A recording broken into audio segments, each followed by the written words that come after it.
बिस्मिल्लाहिर्रहमानिर्रहीम। अस्सलाम वालेकुम नाज़रीन, मैं हूं सैयद अनवारुल हसन और आप देख रहे हैं programme Dastak PTV news Islamabad studio से। नाज़रीन, आज सुप्रीम कोर्ट के दो ऑनरेबल जजेस जस्टिस मंसूर अली शाह और जस्टिस जमाल खान मंदुखेल साहब ने पंजाब और खैबर पख्तूनख्वा में इंतखाबात से मुतल्लिक अज़ खुद नोटिस के सिलसिले में तफसीली इख्तलाफी फैसला जारी कर दिया है। 27 सफ़ात पर मुश्तमिल इस फैसले में दो ऑनरेबल जजेस जस्टिस मंसूर अली शाह और जस्टिस जमाल खान मंदुखेल साहब ने कहा है कि अज़ खुद नोटिस 4 जजेस ने मुस्तरद कर दिया और ऑर्डर ऑफ कोर्ट 4-3 का फैसला है। उन्होंने कहा जो दो ऑनरेबल जजेस जस्टिस याया अफरीदी और जस्टिस अतर मिनल्ला साहब ने इस सिलसिले में फैसला दिया था, ये आज का जो फैसला जो जारी किया गया है ये इसी सिलसिले की कड़ी है, उसी का तसलसल है। इस जजमेंट में जो दो जजेस ने ऑथर की है, इसमें चीफ जस्टिस साहब के इख्तियारात के हवाले से भी कहा गया है कि इस पर नज़रसानी करना होगी। बिलखसूस जो सो मोटो अज़ खुद नोटिस के इख्तियारात हैं आर्टिकल 184(3) के तहत, इस पर नज़रसानी की ज़रूरत है। ये वर्ड्स यूज़ किए गए हैं कि वन मैन पावर शो पर नज़रसानी करना होगी और चीफ जस्टिस साहब के इख्तियारात को रेगुलेट करना होगा। और ये जो आज फैसला जारी किया गया उस दिन जारी किया गया है जब चीफ जस्टिस जनाब जस्टिस उमर अतिया बंदयाल साहब पाकिस्तान तहरीक इंसाफ की जानिब से जो पंजाब में इंतखाबात के मुलतवी होने के खिलाफ दरख्वास्त है उस पर लार्जर बेंच की सरबराही कर रहे हैं। और आज इस लार्जर बेंच ने समाअत की। दौरान समाअत चीफ जस्टिस साहब की अहम माफी साहब उन्होंने कहा कि सुप्रीम कोर्ट ने यह तयन करना है कि क्या सदर साहब की जानिब से दी गई तारीख जो है वो इलेक्शन कमीशन ऑफ पाकिस्तान बदल सकता है। इसके साथ साथ उन्होंने कहा कि जो इंतखाबात का इल्तिवा है वो वहाँ के सूबों में रहने वाले लोगों के बुनियादी हकूक़ से इससे किस हद तक मुतासर हो सकते हैं। समाअत कल तक मुलतवी कर दी गई है। इस सियाक़ो सब्बाक के साथ आज हम गुफ्तगू करेंगे और हमें ज्वाइन किया है सेनेटर कामरान मुर्तज़ा साहब ने, जो जमीयत उलमा इस्लाम पाकिस्तान के से आपका ताल्लुक़ है और supreme court of Pakistan bar association के आप सदर रह चुके हैं, बड़े मारूफ वकील भी हैं। आपका बहुत शुक्रिया। शौकत पराचा साहब ने हमें स्टूडियोज़ में ज्वाइन किया है, सीनियर एनालिस्ट हैं, जर्नलिस्ट हैं और कुछ ही देर में जो हमारे ऑनरेबल पॉलिटिशियंस हैं पीटीआई और पीएमएलएन के वो भी हमें ज्वाइन करेंगे। गुफ्तगू का आगाज़ हम कामरान मुर्तज़ा साहब से करेंगे। अस्सलाम वालेकुम। वालेकुम अस्सलाम। कामरान साहब, मैं चाहूँगा बताइएगा ये जो इख्तलाफी तफसीली फैसला है इसकी क्या हैसियत होती है, और जब दो ऑनरेबल सुप्रीम कोर्ट के जजेस ये लिखते हैं इस फैसले में कि अज़ खुद नोटिस 4 जजेस ने मुस्तरद किया, ऑर्डर ऑफ कोर्ट 4-3 का फैसला है, तो सर इससे क्या माने अखज़ किए जाएं? देखिए, इस मामले में जो है वो शुरू से खासे ऐसे मसाइल हैं जो कि डाइजेस्ट नहीं होते हैं। जी, पहली बात तो ये है कि 9 मेंबर का बेंच बना था। 9 मेंबर में से 2 रिक्यूज कर 7 का बना था गालिबन जी। नहीं 9 का बना था। ठीक ठीक बना था। दो रिक्यूज कर गए, ऑब्जेक्शन आया था और 2 रिक्यूज कर गए। ठीक उन्होंने आज खुद रिक्यूज किया था। जी। तो ने शुरू में इसको डिसमिस कर दिया था और जब डिसमिस कर दिया था तो उसके ऊपर जो ना वो कोई इशू बना, तो उन्होंने फिर कहा कि जी चीफ जस्टिस साहब की स्वाबदीद है कि वो हमें जो है ना वो रिटेन करें इस बेंच में या ना करें। खुद नहीं रिक्यूज किया था? नहीं, उन्होंने रिक्यूज नहीं किया था। ओके। बाकी दो ने जस्टिस याया अफरीदी साहब और जस्टिस अतर मिनल्ला साहब ने उन्होंने रिक्यूज नहीं किया था। उन्होंने ये सो मोटो रेफरेंस को रिजेक्ट किया था, डिसमिस किया था। ठीक है ठीक है जी। उनका ऑर्डर जो है अगर आप सर्टिफाइड कापी लेना चाहे तो वो ले सकते हैं। उनको चीफ जस्टिस साहब ने अलहदा कर लिया। पहली बात तो ये है कि अगर बेंच एक दफा फॉर्म हो जाए, बन जाए, उसकी तादाद मुकर्रर हो जाए और उसमें से कोई खुद तो रिक्यूज कर सकता है, मगर उसकी तादाद बेंच के जो है ना नंबर ऑफ मेंबर्स जो है ना वो तब्दील नहीं होते कभी भी, मगर यहाँ पे तब्दील हो गए। ठीक है जी। फिर उनमें से 2 ने पहले डिसमिस कर दिया, 2 ने बाद में डिसमिस किया। 2 और 2 4 हो गए, बाकी रह गए 3। और ऑर्डर ऑफ द कोर्ट बनता है जब मुख्तलिफ ओपिनियन हो, कोई मुख्तलिफ हो जाए ओपिनियन और उनमें जो ना वो इत्तफाक ना हो, तो फिर अलग से ऑर्डर ऑफ द कोर्ट बना करता है। तो यहाँ इस केस में ऑर्डर ऑफ द कोर्ट भी मौजूद नहीं है, तो वो बहुत सारी चीजें जो है ना वो ऐसी मौजूद नहीं है। अच्छा, फिर एक और मजे की बात है जी। जब 2 जजेस इसी मामले में अलहदा हो गए थे, उनमें से एक जज जो है वो फिर अगेन इस बेंच के मेंबर बन गए जी। तो ये क्या प्रूडेंट माइंड जो है वो इसको एक्सेप्ट करता है? एक दफा आप उसी मामले में रिक्यूज करें और कहें कि जी मैं इसको नहीं सुनूंगा और देन जो है ना फिर अगेन जो है ना आप उस बेंच के मेंबर हों, तो मेरा ख्याल है वो एक दफा रिक्यूजल हो जाए तो फिर उसके बाद जो है ना वो आप पार्ट ऑफ द बेंच नहीं बनते, भले वो दूसरी पिटीशन हो, मगर मामला यकीनन वही है, मामले में फर्क नहीं पड़ा। तो ये बहुत सारे इसमें मामले हैं। और फिर एक और भी चीफ साहब ने आज हुक्म किया, आज बल्कि ऑब्जर्वेशन थी उनकी सियासी जमातों के लिए। उन्होंने कहा कि जी सियासी जमातें इत्तेहाद और इत्तफाक का मुजाहरा करें। बहुत एहतराम के साथ मैं उनको भी कहूँगा कि सुप्रीम कोर्ट, हम तो बहुत सारी सियासी जमातें हैं, 100 से ज़्यादा शायद रजिस्टर पॉलिटिकल पार्टीज होंगी और उसमें हज़ारों लाखों मेंबर्स उसके होते हैं जी। और उसमें इत्तेफाक और इत्तेहाद ज़रा थोड़ा सा मुश्किल होता है, मगर खुदा के वास्ते सुप्रीम कोर्ट भी इत्तेहाद और इत्तेफाक का मुजाहरा करे, जिसकी तादाद 17 है और इस वक्त 15 लोग मौजूद हैं। ठीक है, ये मुझे बताइएगा कि ये जो पोजीशन ली गई है और साथ में चीफ जस्टिस साहब के इख्तियारात के हवाले से भी इस फैसले में कहा गया है कि उन्हें रेगुलेट होना चाहिए, आपका बतौर वकील सुप्रीम कोर्ट क्या राय है? आप भी समझते हैं कि ये तो वर्ड यूज़ किए गए, स्ट्रॉन्ग वर्ड्स हैं, वन मैन पावर शो, तो क्या इसकी कोई नज़ीर मिलती है? पहले से अल्फाज इस्तेमाल किए गए थे और क्या आप भी एज ए लॉयर ये समझते हैं, क्योंकि बेंच और बार का, आप बार एसोसिएशन के सदर भी रह चुके, बड़ा करीबी ताल्लुक रहता है, ज़रूरत है कि जो इख्तियारात हैं इन पे नज़रसानी की जाए? हाँ, उस है कि इसमें जो राइट ऑफ अपील है 184(3) के नीचे, ये हमने अमेंडमेंट भी मूव की थी। मुझे याद है शायद मैंने मूव की हो या मेरे घर में मेरी वाइफ ने जो ना नेशनल असम्बली में मूव की हो।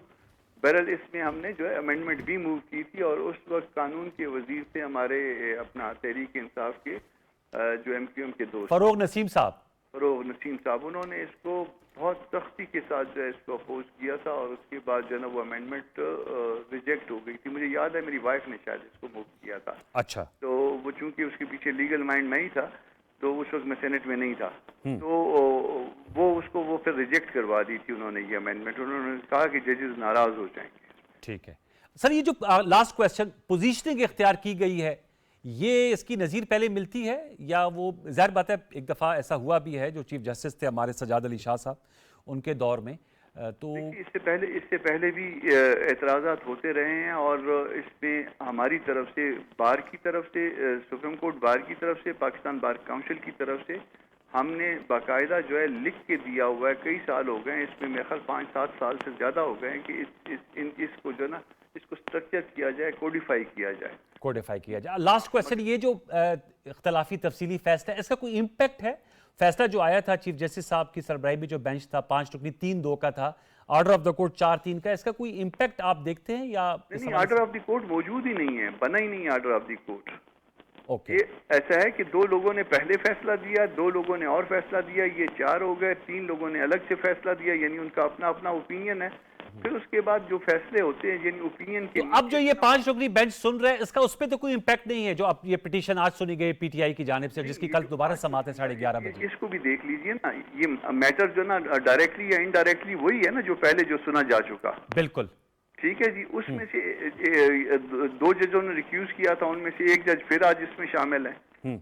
तो जब आप उसी मामले में एक दफा रिक्यूज कर जाएं तो दोबारा उसमें उसका पार्ट बन सकते हैं बेंच। यस जी, शौकत साहब मैं चाहूंगा कि इस पे कामरान मुर्तज़ा साहब ने तो बात की है, आपका एज ए जर्नलिस्ट आप किस तरह देखते हैं? उन्होंने कहा मुकम्मल तो होगी जब मैं शुरू करूंगा। It's a good point.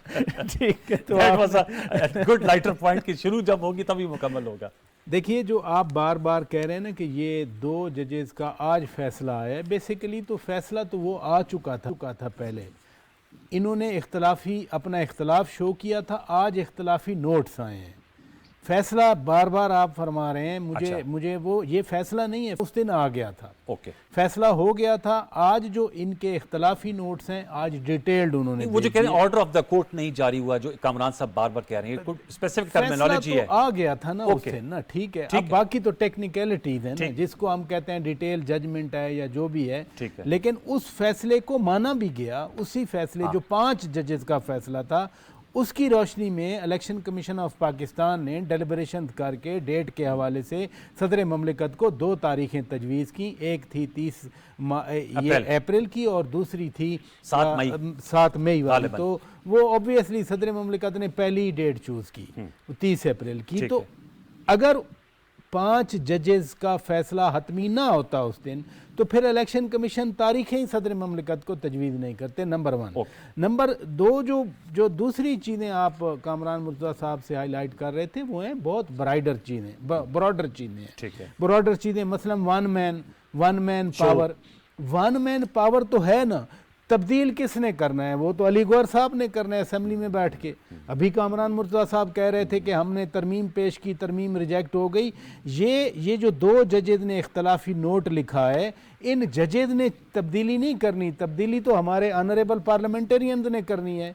और माफ़ करना ये जो कुछ होता रहा, आज नून लीग के मैं अपने दोस्तों से सुन रहा था, जिम्मेदार तो ये खुद है ना। जब इफ्तिखार चौधरी साहब की तहरीक के बाद वो बार बार जो पीपल्स पार्टी पे चढ़ दौड़ते थे, ये सारे सपोर्ट करते थे। साकिब निसार को किसने प्रमोट किया था? नून लीग ने प्रमोट किया था। जब वो लाहौर हाई कोर्ट से आना नहीं चाह रहे थे, वो नहीं आए थे, डिस्पाइट द फैक्ट कि उनको इधर बुलाया जाना चाहिए था।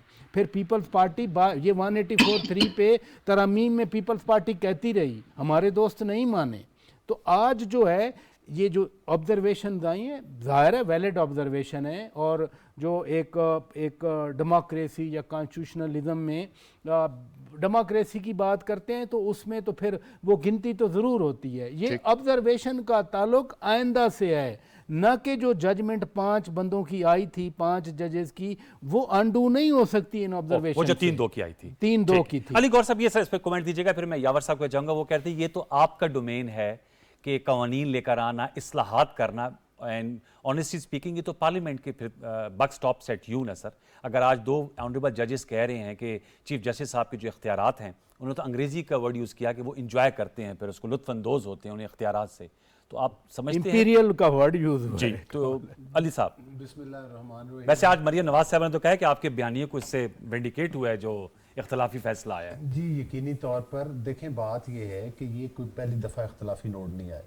असल में होता ये है कि जिस तरह से कि परवेज़ इलाही साहब का फैसला था जी, जिसके ज़रिए एक मुतनादे फैसले के ज़रिए उनको जो है वो चीफ मिनिस्टरशिप दी गई, वो 63A की जो तशरीह थी। देखें, पहले ये फैसला दिया गया कि पार्टी लीडर जो है वो मतलब है कि उसके जो फैसला है फाइनल से होगी, वो फाइनल से होगी। फिर उसके बाद कह दिया पार्लियामानी लीडर की होगी।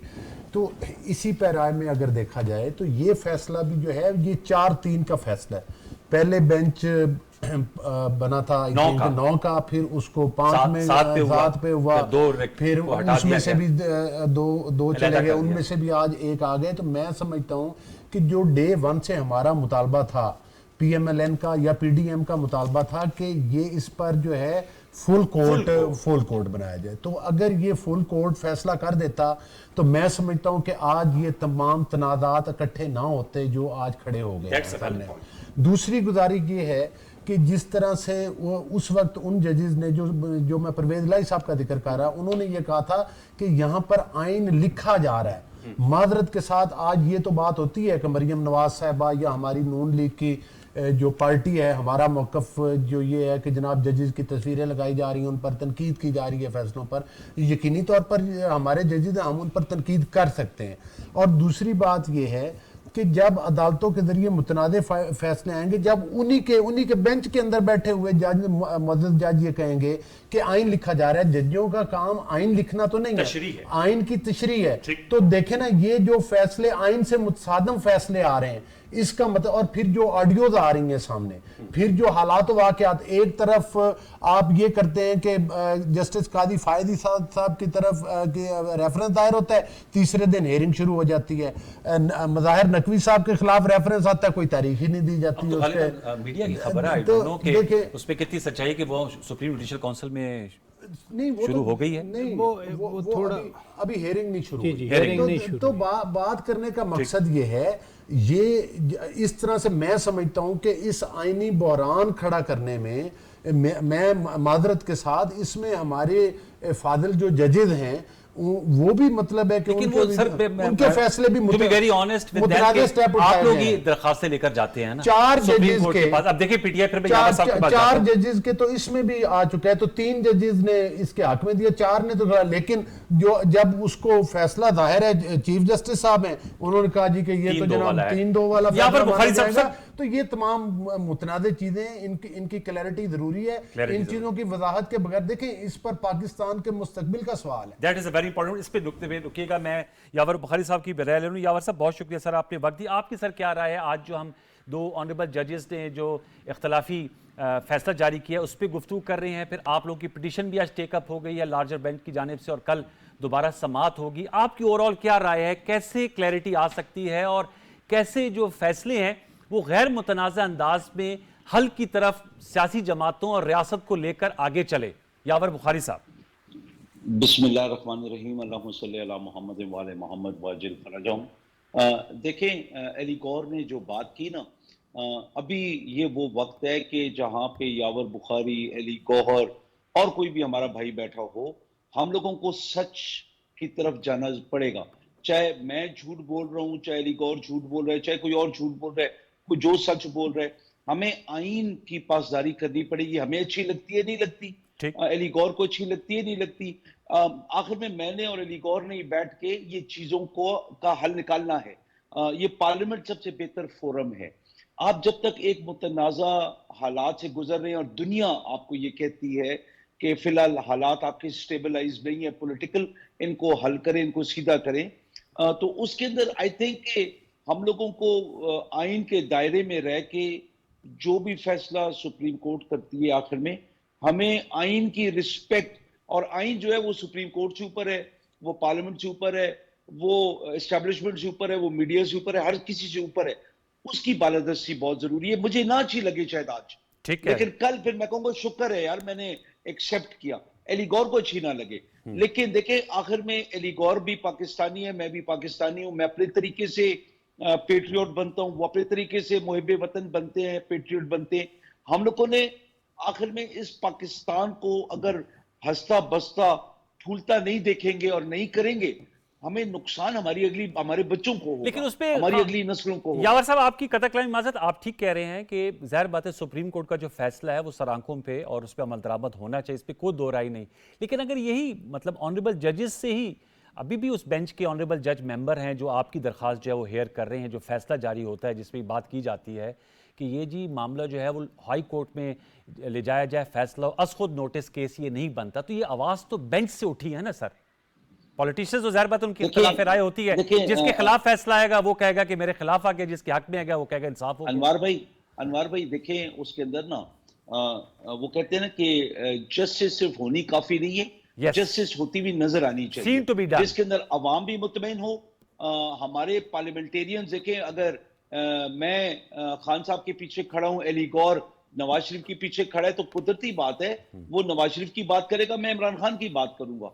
मतलब हम लोगों को भी ये भी देखना चाहिए कि हम लोग हमारे जो पार्टी लीडरशिप है वो इन चीजों से बाहर आके, मुतनाज़ा बातों से बाहर आके आइन की बात करे और आइन की बालादस्ती की बात करे, और हर किसी को अपने उस सर्कल के अंदर, पैरामीटर के अंदर रह के बात करनी जरूरी है।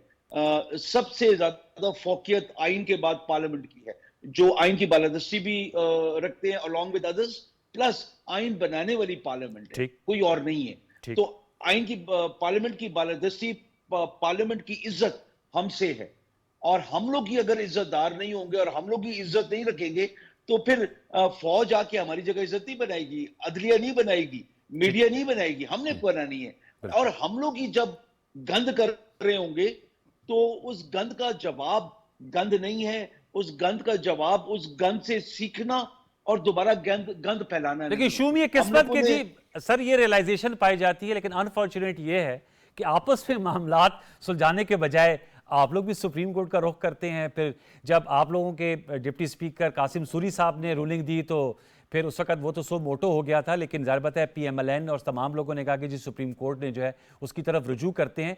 क्या वजह है कि सियासतदान अस खुद अपने मामलात, अभी इलेक्शन का मामला है, आप लोग कहते हैं जी 30 अप्रैल को होने चाहिए, इनका नुक्ता और कहना यह है कि जी इलेक्शन कमीशन का कि वो अक्टूबर में होना चाहिए। इलेक्शन तो होना है वन वे और द अदर, क्या इसमें बातचीत करके कोई मिडिल ग्राउंड नहीं अचीव हो सकता? उसके लिए सुप्रीम कोर्ट फिर फैसला आएगा, फिर जिसके खिलाफ आएगा वो कहेगा जी साफ नहीं हुआ, मुतनाज़ा फैसला, जिसके हक में आएगा वो कहेगा इसको इन्फोर्स किया जाए, ये फैसला ठीक है। यावर साहब, अगर ये इलेक्शन अक्टूबर तक जाता है तो ये आइन की खिलाफ वर्जी है, खुल्लम खुला खिलाफ वर्जी है।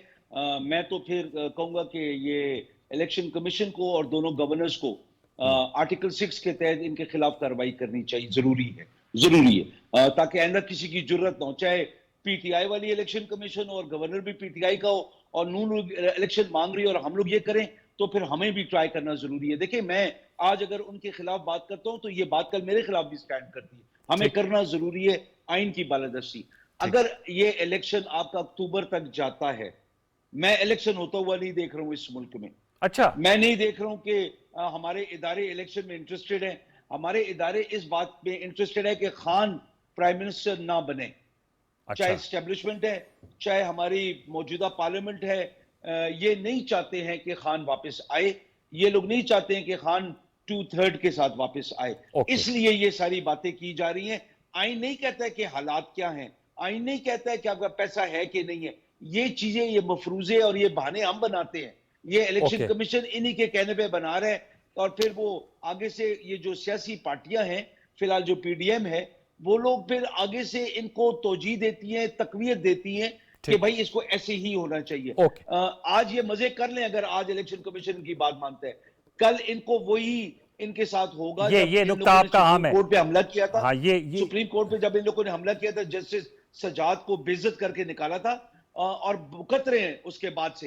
ये हम लोग किस तरह से भुगत रहे हैं, ये आप सब ज्यादा कसूरवार ये लोग। यावर साहब, ये आपने जो भुगतने का, मैं पूछूंगा अली गौहर साहब से, एक छोटा सा वक्फे लेते हैं, वक्फे के बाद आएंगे तो इस नुक्ते को उठाएंगे और अली गौहर बलोच साहब और शौकत पराचा साहब के सामने नुक्ता रखेंगे जो मामलात उठाएं यावर बुखारी साहब ने। एक छोटा सा वक्फा, दोबारा लौट के आते हैं, हमारे साथ रहिए।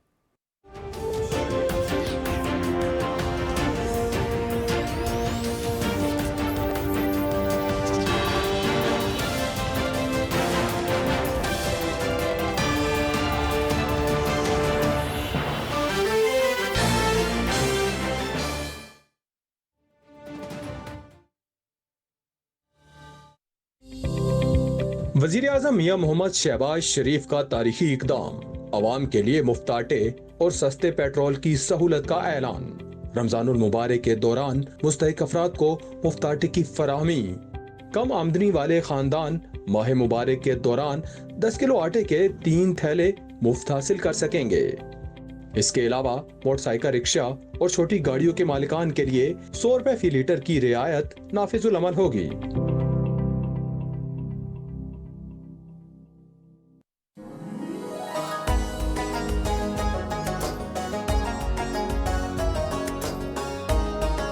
रहमत है रमजान, तौबा का है दर खुला, कुरान पढ़, नमाज पढ़, कर रब से दुआ। या रब हमेशा रहे खुशहाल पाकिस्तान।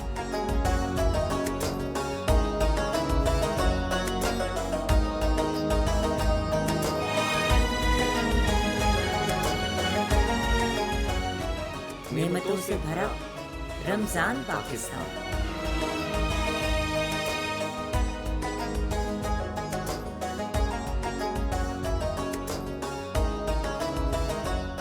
मोहब्बत, शफकत और ईसार है रमजान।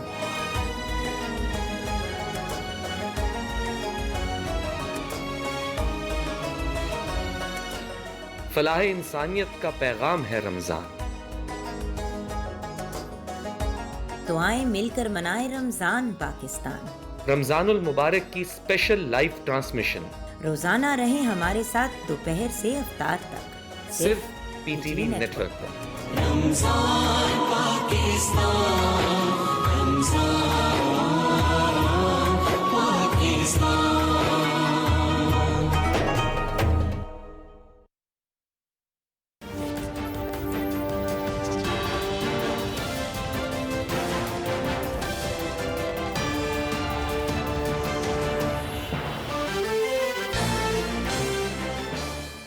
Welcome back viewers. हम गुफ्तगू करें। अली गौहर बलोच साहब, अगर मैं इस पे आपसे पहले इसलिए जवाब ले लूँगा क्योंकि उनका जो उन्होंने माजी का रेफरेंस दिया सुप्रीम कोर्ट पे हमला और उसके बाद से भुगत रहे हैं, ये यावर बुखारी साहब ने कहा, और आप भी चूंकि इस वक्त भी मैंने इलेक्शन लड़के आते हैं, वो कहते हैं अगर इलेक्शन किसी वजह से नहीं कराते तो कल ये फिर एक रिवायत पड़ जाएगी।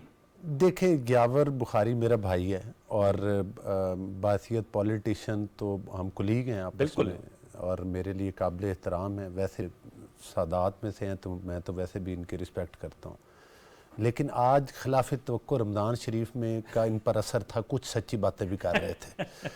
तो गुजारिश करने का मेरा मकसद ये है कि ये कहान आधा सच बोलते हैं आधा नहीं बोलते, या यूं कह लें कि आधा झूठ बोलते हैं आधा सच बोलते हैं। वैसे रमज़ान शरीफ ना होता तो 80% ही झूठ बोलना था बुखारी साहब ने। तो ये भी मेरी गुजारिश करने का मकसद ये है कि ये शुरू 2016 से क्यों नहीं करते सच्ची बातें करना। 16 से ये 2014 से जब नवाज शरीफ साहब को निकाला गया था। आज ये स्टेबल पराचा साहब भी बैठे हैं, जाहिर है सीनियर साफी हैं, आप भी एक सीनियर जर्नलिस्ट हैं। तो मैं ये कहता हूं कि इंसाफ की बातें करनी है, हाँ रमजान शरीफ वाली बातें करनी है। मैं बुखारी साहब की बात कर रहा हूं। तो बुखारी साहब को चाहिए था दिल बड़ा करते और काम को शुरू करते, बात का सिलसिला शुरू करते 2013 के धरनों से कि वो किसने करवाए थे, उनका फाइनेंसर कौन था, उनको करवाने वाला कौन था, उसका बेनिफिशरी कौन था।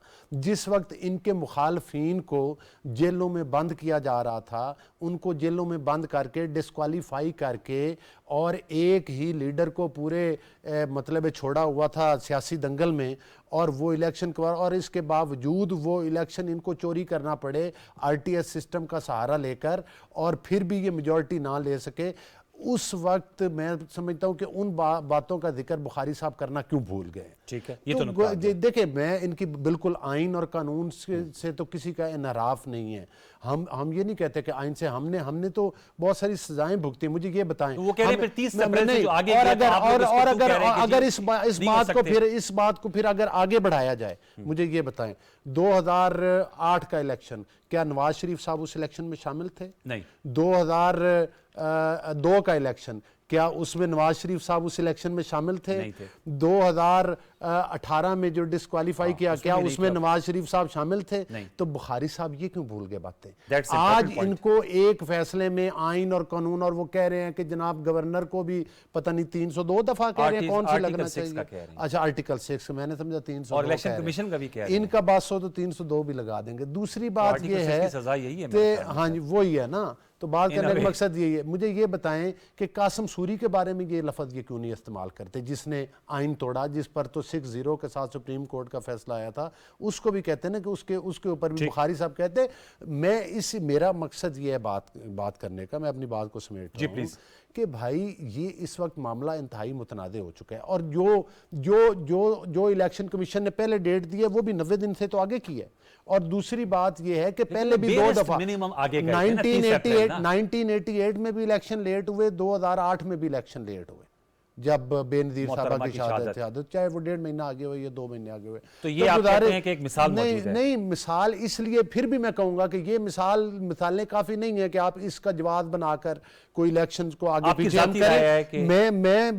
मेरी जाती और मेरी पार्टी लीडरशिप की भी राय ये है कि भाई ये जो इस वक्त फैसला आया है, ये पहली बात तो ये है कि मैं तो इस बात से भी नहीं इत्तेफाक करता कि सदर साहब डेट दे सकते हैं। सदर साहब तो का ये नहीं, ये वही बात है ना, वही बात। आज मैं नहीं बोला, आज आप नहीं बोले, आज पराचा साहब नहीं बोले, आज यावर बुखारी साहब नहीं बोले, आज सुप्रीम कोर्ट का जज बोले। उन्होंने कहा है कि भाई ये वन मैन शो जो है ये बंद होना चाहिए, ये सिलसिला। इसके इन तमाम मसाइल का हल एक ही है कि आज ही तमाम पॉलिटिकल पार्टी, ये मेरी जाती राय है, बैठकर एक फुल कोर्ट बेंच बनाएं, इस फैसले को, इस तनाज़े को खत्म करें और आगे की तरफ बढ़े। और साथ ही साथ और वो फुल कोर्ट जो है वो पिछले जो 3 इलेक्शन मैंने गिनवाए हैं उसमें भी देखे कि किस किसने आइन तोड़ा है, किस किसने कानून तोड़ा है, किस किस पर आर्टिकल 6 लगता है, किस तरह से किस लीडरशिप को बाहर रखा गया। इमरान न्याजी साहब तो अभी 2 घंटों के लिए बाहर हुए हैं सिस्टम से, मतलब बाहर मीन के अभी वो इख्तिदार थे, और एक जमहूरी अमल के जरिए हुए, एक अदम एतमाद के जरिए। राजा साहब ये बताएगा कि ये इनका ज़ाहिर बात है पीएमएलएन इस नुक्ते को हैमर कर रही है कि पहले इंसाफ के पलड़े बराबर हों, फिर इंतखाब, हम इंतखाब से नहीं भागते। वो 2016 2017 उन्होंने बताया, और ये फैक्चुअल है कि नवाज शरीफ साहब 2002, 8 और 18 में नहीं थे, 13 का इलेक्शन उन्होंने लड़ा था। आपकी क्या राय सवाल? देखिए ना, आपने यावर बुखारी साहब की भी सारी गुफ्तगू सुनी। नहीं, इंसाफ के पलड़े तो फिर शुरू से क्यों नहीं इंसाफ के पलड़े बराबर होते? इस तरह कोई डेट भी तो होती है ना, कट ऑफ। नहीं, कट ऑफ क्या मतलब? फिर आप इसी सुप्रीम कोर्ट में जिन ऑनरेबल चीफ जस्टिस साहब को अली गौहर साहब की पार्टी लेके आई थी, उनके सामने तो वो जुल्फकार अली भुट्टो फांसी वाला आसिफ जरदारी ने रेफरेंस भी भेजा था, वो भी तो पढ़ा है ना। चले अगर आप कट ऑफ की डेट करते हैं तो 77 से जुल्फकार अली भुट्टो की फांसी वाली डेट से शुरू कर दें। मैं तो कहूँगा जस्टिस मुनीर से शुरू करें। अगर वाकई डाला, आज honourable chief justice of Pakistan ने भी कहा कि सियासी जमातें दस्तो गिरेबां हैं आपस में, जजेस का पैरेलल दे दिया कामरान मुर्तज़ा साहब ने, लेकिन जब सियासी जमातें लड़ रही हैं तो उसमें फिर ये डायलॉग मुज़ाकरात नहीं हो रहे। हालांकि जमहूरियत की तो स्पिरिट ये होती है बैठना बातचीत करना। डिवीजन होती है जमहूरियत में, ये नहीं है हर पोलराइजेशन है। नहीं, सुने ना हर जमहूरियत में डिवीजन होती है, रिपब्लिकन डेमोक्रेट्स हो, कांग्रेस बीजेपी होती है, लेकिन उसमें फिर डायलॉग होता है। जैसे अली गौहर साहब कह रहे हैं डायलॉग होता है, लोग बैठते हैं। यहाँ तो मुसीबत है कि यहाँ बैठना तो कहते हैं हम तो चोरों से बात नहीं करेंगे, हम तो डाकुओं से बात नहीं करें। अभी इमरान खान के बयानात आते रहे कि मैं हर एक से बात करने के लिए तैयार हूँ।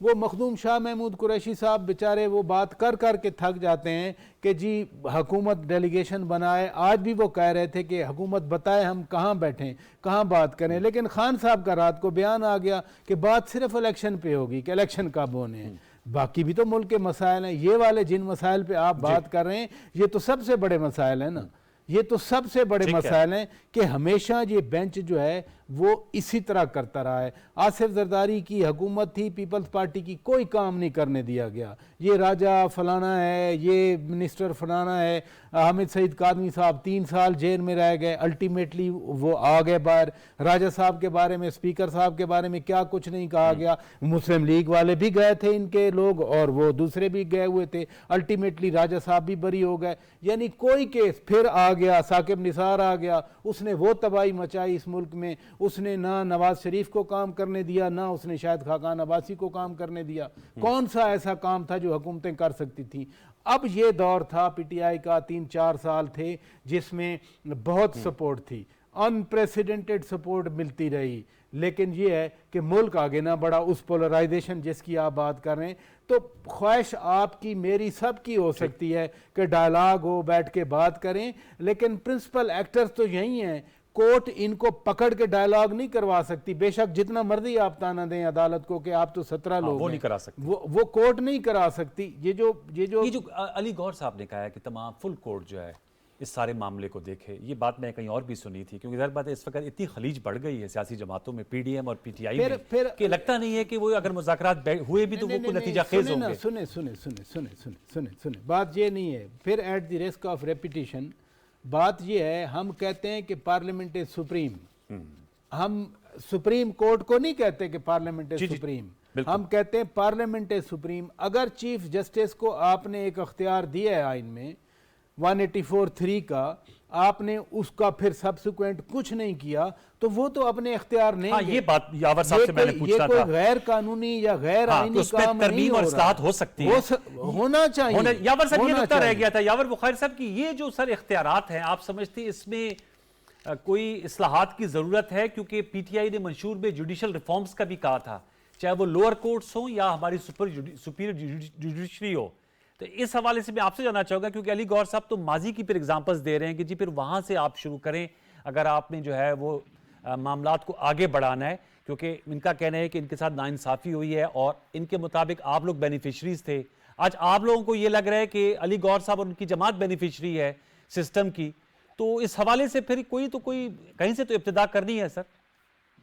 अनवार आपने एक बात नोट की है, चाहे मैं कर रहा हूं चाहे अली गौहर कर रहे, मेरा भाई है, बात उसने की है, लेकिन रमजान को इस्लाम का टच दे के बात की है ना। ये आपसे लगता है इन्होंने कुछ चीज सीखी है, इस्लामी टच जो कहते हैं। अल्लाह करे कुछ हमसे अच्छी चीजें सीखे, वरना जो इनकी लीडरशिप है उनसे अगर सीखी तो ये भी लंदन में फ्लैट बनाए होंगे इनने। अच्छा देखें, मेन इशू क्या, जब आपका सिस्टम सही नहीं होता ना, जी सिस्टम तो गिला या कभी ये कर रहे होंगे कभी हम कर रहे होंगे। Yes, that is the point. Election को मुतनाज़ा कभी ये बनाएंगे कभी हम बनाएंगे।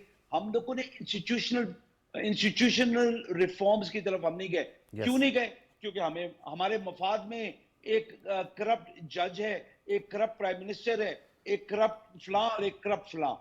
देखिए, हम लोग को जब तक जुडिशियल रिफॉर्म्स नहीं होंगे, आपकी जुडिशरी 138 से ऊपर नहीं आएगी। आपकी जुडिशरी भी आपकी इज्जत है, आपके मुल्क का वकार है, उसको भी दुनिया की टॉप जुडिशरीज में आना जरूरी है।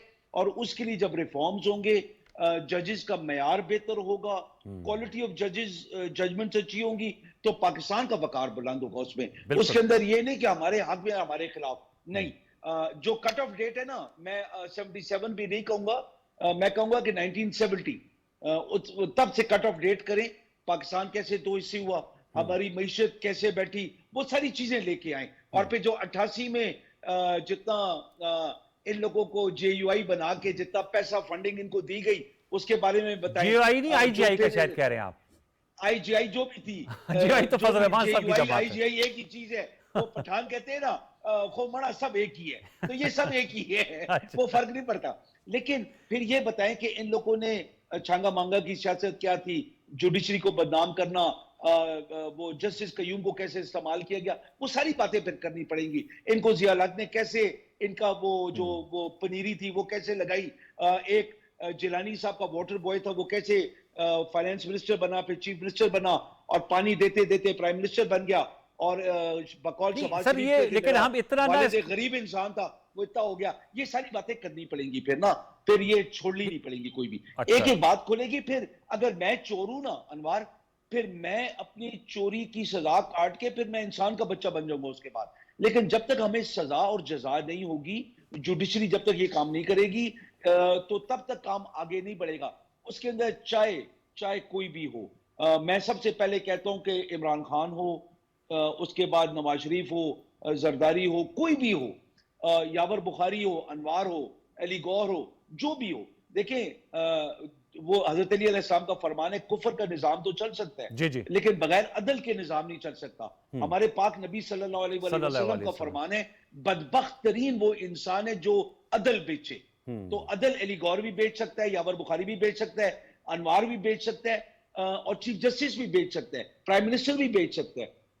जिसके पास सीट है कोई फैसला करने की, वो अदल जो बेचेगा, वो पाक नबी फरमाते हैं कि वो बदबख्त तरीन है, उसकी दुनिया और आखिरत दोनों गर्क है। तो वो चाहे chief of the army staff है, चाहे चीफ जस्टिस है, चाहे प्राइम मिनिस्टर है, चाहे प्रेसिडेंट है, चाहे गवर्नर है, जो भी है। तो ये सोच ले कि आया वो रसूल पाक के फरमान के मुताबिक बदबख्त तरीन की कैटेगरी में आते हैं कि नहीं आते। अली गौर साहब, ये जो कि मुझे तो लग रहा है कि मामले को आगे बढ़ाना चाहिए। अगर इसे हम जाएंगे तो आप नहीं समझते कि मामला इतना बिखर जाएगा? अभी जैसे बात कर रहे थे, यावर बुखारी साहब कह रहे हैं शुरू ना जाए, वो बहुत पीछे चले गए। ज्यादा पीछे ना जाए, 2018 तक तो जाए, 2018 तक जाए, 2014 प्रोसीड, उसका प्रोसेस क्या होगा जाने का, मैं ये जानना चाह रहा हूं। आप लोगों का ये मुतालबा है ना, how we can proceed towards it. बात ये इंसाफ के पलड़े बराबर से क्या मुराद है, कैसे होगा इंसाफ के पलड़े बराबर? इसे देखें, इमरान न्याजी साहब MN बने वोट चुरा के, ये एक बड़ी क्लियर बात है। मैंडेट चुराया गया, नवाज शरीफ साहब को डिस्क्वालीफाई किया गया। उसके अंडू बाद कैसे होगा भी, मैं ये जानना नहीं, बिल्कुल हो सकती है। देखिए, अंडू की बात नहीं है, बात ये है कि आज इनको बहुत जल्दी है कि जिनके ऊपर मुकदमात हैं, ये कहते हैं जी इमरान साहब के ऊपर जनाब इतने पता नहीं 100 से ऊपर, 100 तो नहीं है, 40 के करीब वो टोटल मुकदमात हैं इनके अपने लोग। आज उनकी ज़मानत भी हुई है, साथ एक मुकदमा। हाँ जी, देखिए बात ये है कि इमरान न्याजी साहब के ऊपर अगर कुछ भी ना करे, मैं 3-4 गिनवा दूं। क्या तोशा खाना का केस झूठा केस है? क्या फॉरेन फंडिंग का केस झूठा केस है जिसका कि इलेक्शन कमीशन ने कितने साल तक तहकीकात की? फिर इस तरह से मुझे बताएं कि फॉरेन फंडिंग हो गया, तोशा खाना हो गया। मैं कुछ ज़ातियात पर अटैक नहीं कर रहा, लेकिन टहरियान का केस है, वो कुछ झूठा तो केस सर चलेंगे ना वो केस। तो मैं वही बात कर रहा हूँ ना कि इसका मतलब ये है कि फिर खान साहब जो ये क्लेम करते हैं कि वो सादिक और अमीन हैं और उनके साथ ज्यादती, फिर ज्यादती तो नहीं हो रही अभी तक। तो अगर मेरिट किया जाए तो फिर इनकी तो कन्विक्शन तो होंगी इन केसेस के अंदर। इंसाफ का तकादा तो फिर ये तो है। वो कहते हैं इमरान खान साहब तो इसका आज भी कहा मतलब है कि अगर लेवल प्लेइंग ये फील्ड कहते हैं समझते हैं, लेवल प्लेइंग फील्ड ये समझते हैं कि इमरान न्याजी साहब का लाडलापन ख़त्म ना हो, वो कहीं ना कहीं कभी इस्टेब्लिशमेंट के, कभी जुडिशल इस्टेब्लिशमेंट के, कभी किसी के वो बेनिफिशरी रहें, उनको वो फ़ायदे मिलते रहें। तो फिर तो बुखारी साहब कहते हैं कि आइन की बालादस्ती है और कानून की बालादस्ती है। यही तो कानून के पलड़े, मैं तो कहता हूँ जहाँ से मर्जी शुरू कर लें साहब। ठीक है, आप चाहे मुझे बताएं 88 से शुरू कर लें। हम तो, हमारी तो कितनी दफ़ा हुकूमतें टूटी हैं नून लीग की, ज़्यादा टाइम तो मार्शल लॉ रहे हैं पाकिस्तान के अंदर।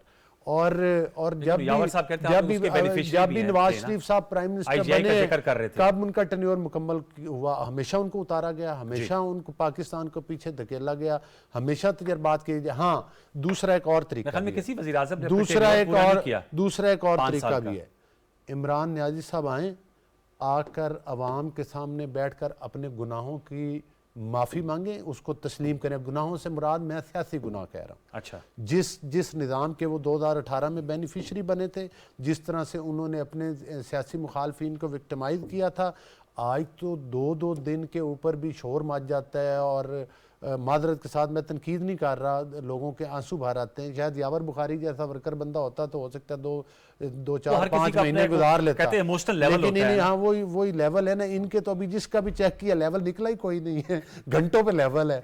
तो मकसद ये है कि अब कुछ मिसालें ऐसी हैं। देखिए बात ये है कि एक तरफ आप 2-2 साल लोगों को कैद करते, एक तरफ वो लोग खड़े हुए हैं जो 2 घंटे की बर्दाश्त नहीं करते। यही वजह है ना कि इमरान न्याजी साहब को तहरीक अदम कोई गैर जमहूरी तरीका तो नहीं था ना, कोई मार्शल लॉ लगा के नहीं उतारा गया।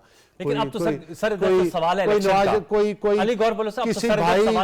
किसी भाई बेटे अजीज किसी रिश्तेदार की कंपनी से तनख्वाह ना लेने के जुर्म में नहीं इमरान न्याजी साहब को उतारा गया, एक अदम एतमाद करके उतारा गया। सर ये तो इतनी तड़प क्यों है, जलन क्यों है, अदालतों के ऊपर रोज की यलगार क्यों है? लाहौर के जलसे में 10 नुकाती एजेंडा दिया है। अच्छा, एक तो एजेंडा दिया है, बड़ी खान साहब ने फ्यूचर का रोड मैप दिया है। अच्छा, बड़ी उस पे आते हैं, बड़ी तज्जुब वाली बात है, शौकत साहब का कमेंट ले लेते हैं। बड़ी तज्जुब वाली बात है। वो क्या कि खान साहब कहते हैं कि जेल भरो तहरीक चलाए, ठीक है, लोगों के बच्चों को लोगों के बच्चों को जेल भेज दिया, ठीक है, और खुद 1 घंटा जेल जाने के लिए तैयार नहीं, और कहते हैं कि मुझे मानने के मैं मेरी बड़ी पॉपुलैरिटी है शेड्यूल आने के बाद। मैं आपके पास दोबारा लेकिन यावर बुखारी साहब को मैं कहूंगा कि पॉपुलैरिटी 18 में नवाज शरीफ साहब की आपके सामने थी, जिसको सारे तस्लीम करते हैं। तो खान साहब ये सिर्फ पॉपुलैरिटी के किसी झूठे जोम में ना रहे। पॉपुलैरिटी का पता चल जाएगा जब वोट डब्बों से निकलेंगे, तो पता चल जाएगा किसकी पॉपुलैरिटी। वक्त है इस वक्त, पाकिस्तान के टेस्टिंग टाइम्स हैं, क्योंकि ज़ाहिर बात है सुप्रीम कोर्ट का फैसला आज जो चीफ जस्टिस साहब ने कहा कि इस क्वेश्चन का तयन करना है कि क्या सदर साहब की दी हुई तारीख इलेक्शन कमीशन तब्दील कर सकता है। तमाम इदारों ने तो लिख के दे दिया। आप हमारे एक साबका प्रोग्राम में आए थे कि जी हम इस वक्त फ़ौज ने कहा है, मिनिस्ट्री ऑफ डिफेंस ने कहा है कि हम नहीं प्रोवाइड कर सकते, वजारत ख़जाना के हालात आपके सामने हैं। तो अक्टूबर में मामला बेहतर हो जाएंगे और इलेक्शन हो जाएगा। जब आप ये कहते हैं ना कि क्या वाकई क्रूशल टाइम है, तो मैं फिर अपनी सादगी पे सोचता हूँ कि मुझे पता ही नहीं है क्रूशल टाइम है। नहीं तो फैसला कौन है? हम बड़े ख़तरनाक मोड़ पे खड़े हैं, इंतहाई डेंजरस, जिसका एहसास शायद कोई नहीं कर रहा। यानी आपको $1 अरब तो IMF नहीं दे रहा, $1 अरब। आपके पहले कभी दोस्त ममालिक क्वेश्चन नहीं किया करते थे, अभी आपके दोस्त ममालिक क्वेश्चन करते हैं। 1 घंटे से आप कोर्ट की, सुप्रीम कोर्ट की डिवीज़न की बात कर रहे हैं बैठ के ना। आप खुद बता रहे हैं कि अगर 17 बंदे आपस में वो कोई किसी तरह बैठ नहीं सकते इकट्ठे, और इस तरह के नोट्स आ रहे हैं, वन मैन पावर की बातें की जा रही हैं। वन मैन पावर का क्या मतलब होता है? तो मुझे तो आपने पुरानी बात कर दी है, मुझे तो वो 97 भी याद आ रहा है ना, जब इसी तरह कोर्ट तकसीम हो गई थी, फिर वो कोयटा और कराची की पता नहीं क्या उसी तर्ज पे लग रहा है। नहीं, सुने ना, बात ये है उससे ज्यादा ग्रेव है। उस वक्त तो पैसे थे ना पाकिस्तान के पास, उस वक्त तो डॉलर 300 का नहीं था, उस वक्त आटे पे लोग मर नहीं रहे थे भाई, उस वक्त बहुत कुछ था पाकिस्तान में। आज की सूरत हाल तो समझें, दुनिया में भी जो सप्लाई चेन है वो डिस्टर्ब हुई है। 3 साल कुछ नहीं पैदा हुआ दुनिया में कोरोना की वजह से। ठीक है। तो जर्मनी में मसलन जर्मनी में मुजाहरे हो जाएंगे जी तनख्वाह बढ़ाओ, फ्रांस में मुजाहरे हो पेंशन बढ़ाओ, लंदन महीना हो गया बरतानिया बंद है, हर महकमा वहां पर एहतजाज कर रहा है कि हमारी तनख्वाह बढ़ाए। हम पाकिस्तानी कहाँ बैठे हुए हैं? हमारी अदालत मसलन विदाउट एनी प्रेजुडिस, मतलब है मैं ये कहूँ आखिर क्या मसला है कि एक जज, अभी आपने कामरान मुर्तज़ा साहब ने एक जज साहब की बात की, आपने भी की, ये कहीं होता है कि जी फलां जज आ गया तो ये फैसला हो जाएगा, फलां जज आ गया तो ये फैसला हो जाएगा। हम कहाँ खड़े हैं? इसलिए ये जो 2 नोट्स हैं ना, और ऊपर से अली गौहर साहब के बयानात हैं, बुखारी साहब के बयानात हैं, तो ये मामला अब इधर तक नहीं क्राइसिस खत्म होता हुआ नजर आ रहा है। अरे किधर, मुझे क्राइसिस बहुत बढ़ता हुआ नजर आ रहा है। क्या बात कर रहे हैं? चलिए लास्ट कमेंट्स में यावर साहब, आप समझते हैं वन लाइन है, क्राइसिस का हल क्या है आपके नजदीक? देखिए, बगैर जुडिशरी के साथ पंगा ले कोई ना ले, उनको अपने फैसले करने दें। पार्लियामेंटेरियंस अपनी जगह बैठे हैं, और इस टाइम पे ये आप देखें कि सबसे इंपॉर्टेंट चीज क्या है, आपकी पॉलिटिकल स्टेबिलिटी, जो हर चीज को स्टेबल करेगी और दुनिया में आपका एतमाद भी होगा। ये कहते हैं ना कि हमारे ताल्लुकात सबसे अच्छे हैं, चाइना इनको नहीं पूछ रहा है। सर वो तो चाइना ने तो दिए ना $2 अरब का रोल ओवर किया है सर। ना यूएई इनको पूछ रहे हैं। 80% आपके लोन्स हैं China, UAE and Saudi Arabia के, वो आपके साथ क्या कर रहे हैं? वो तो कह रहे हैं अच्छा फिर देखते हैं, आईएमएफ कर ले, देखते हैं। वो तो अभी टाल रहे हैं इनको, आईएमएफ उनको उनका हवाला देके इनको टाल रहे हैं। तो ये बेसिकली फारिग हो चुके हैं। अगर फारिग होने से बचना है और इस मुल्क को बचाना है, और मैं अपने भाई से टोटली एग्री करता हूं, मैं इंतशार को बहुत फैलते हुए देख रहा हूं अगर आज इन लोगों ने इलेक्शन ना करवाए। अली गौर साहब, देखिए इलेक्शन वो कहते हैं हल है इंतशार से बचने का, यावर बुखारी साहब का ये 2018 के इलेक्शन चुराने वालों का एहतसाब उससे भी ज्यादा जरूरी है। अच्छा। और उसके बाद बिल्कुल हमें इलेक्शन की तरफ बढ़ना चाहिए, और पहले मैं समझता हूँ कि इन इश्यूज़ को ज़रूर एड्रेस करना चाहिए, पलड़ों को बराबर करना चाहिए, जो नाइंसाफ़ियाँ हुई हैं, जो बंदा मुलव्वस था वो आवाम के सामने आके अपने जुर्म का इतराफ़ करे, माफ़ी मांगे, और हमें इलेक्शन की तरफ बढ़ना चाहिए। और इलेक्शन कमीशन ने जिन हालात में फ़ैसला किया, मेरा ख्याल है कि इलेक्शन कमीशन का गला दबोचना, चाहे अदालतों के ज़रिए चाहे किसी और, वो एक आइनी इदारा है, इंडिपेंडेंट इदारा है, तो उसका गला दबोच कर न्याजी साहब जो है ना वो मजीद अगला इलेक्शन चुराने की प्लानिंग ना करें, इलेक्शन कमीशन को आज़ादाना अपने फैसले करने। और आप समझते हैं कि जो IMF हाँ, से इलेक्शन मामलात हैं, मैं भी बुखारी साहब की इस बात से इत्तफाक करता हूं कि पाकिस्तान के मसाइल का हल इलेक्शन में ही है और शफाफ इलेक्शन में है, लेकिन इलेक्शन कमीशन का गला दबोच के नहीं, ये काम इलेक्शन कमीशन पर रहने दें कि वो कब समझता है कि किस वक्त वो समझता है कि वो पूरे मतलब लेवल प्लेइंग फील्ड में इलेक्शन करवा सकता है, उनको करवाने दें।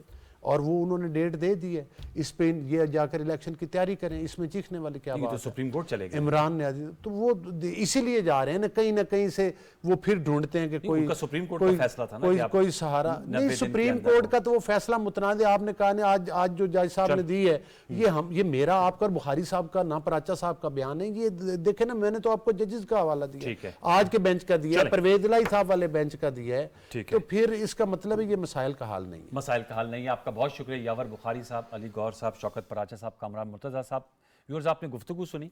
पाकिस्तान के बहुत ही पेचीदा मामलात हैं और हालात जो हैं वो मुतकाज़ी हैं कि कोई ऐसा लाएमल इख्तियार किया जाए जो सबके लिए विन विन सिचुएशन हो, और पॉलिटिकल पार्टीज़ को उसमें ख़ुद मिलकर बैठना होगा, मामला तय करने होंगे, और ये जो बात है कि सबके साथ इंसाफ हो, लेवल प्लेइंग फील्ड हो, इस पर कोई कबात नहीं। और इस हवाले से बातचीत के ज़रिए कोई ऐसी सूरत निकाली जाए जो सबके लिए एक्सेप्टेबल भी हो। अब देखना ये है कि सुप्रीम कोर्ट में केस लगा हुआ है, PTI की दरख्वास्त है, उससे क्या फ़ैसला आता है, IMF से मुतल्लिक़ मामलात के साथ आगे बढ़ते हैं। इन तमाम पर हम नज़र रखेंगे अपने आइंदा के प्रोग्राम में।